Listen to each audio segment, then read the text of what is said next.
Hi, everybody. My name is Alise Evans. I'm with Land Title. Today with me, I have Anthony Meisner. He is my counterpartner, but also my team lead. And what we're going to do today is break down the Greeley market, first to know.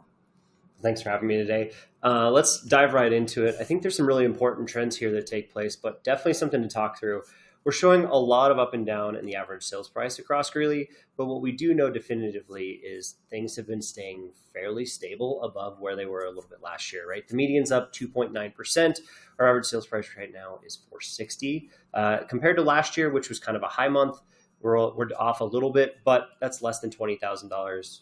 Probably comes out in the wash a little bit. The median tells a little bit better story, right? Shows that consistency over time. It's up 6% from this time last year. So even though we're having a little bit harder time than usual selling homes, that price is staying very stable. And that's really different than most of the front range. Greeley has been in a unique spot because of its affordability, right? The one part of the market that has been suffering and struggling quite a bit this year is the attached market. So think condo, townhouse, those type of products. It's at 324 right now. That's about 8% less than this time last year. So $25,000.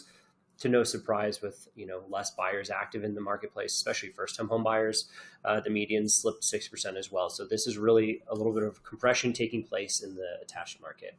Now, if we look at price per square foot, this is always a really good second check, right? So the condo townhouse market, like we were talking about, it's down 7%.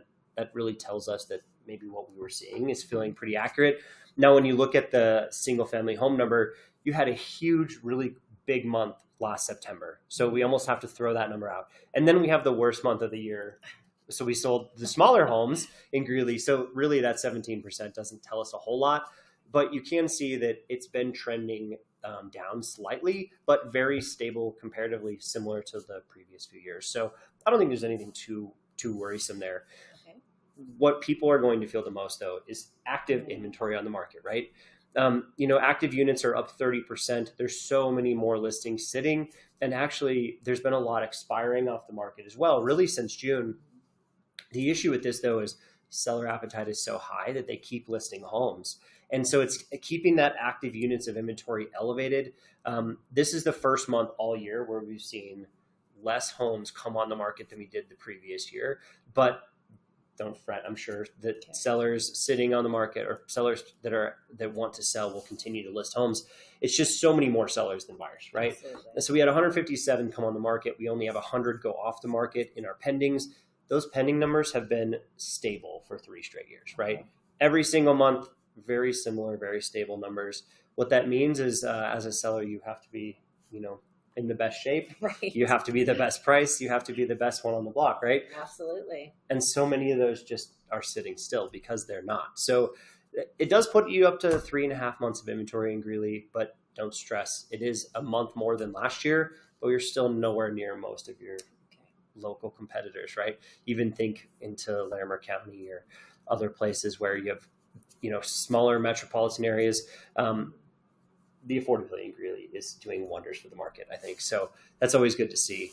And you can really tell here because market activity, this slide tells us what does it feel like to be a buyer and seller, right? It takes 48 days on average to go under contract. It's substantially longer than it was a year ago. I mean, we're talking 55%, but really 55% is around 2 weeks because it was so fast last year. So it's going to continue to rise to the end of the year, but there's nothing you can do too much about that other than just keep your sellers engaged, keep them on the market. Buyers, take advantage of this marketplace, right? Absolutely. Yeah. And the close to list price is still one of the highest in the entire state. It doesn't take into account our concessions or our price drops, but it really is telling us that sellers are still, when they are selling, they're still selling closer to asking price, even though they're probably giving up some concessions. Well, reach out to one of us if you have any questions. Always, we can provide other marketplace data or anything else you need. Thank you for having us. Thank you so much.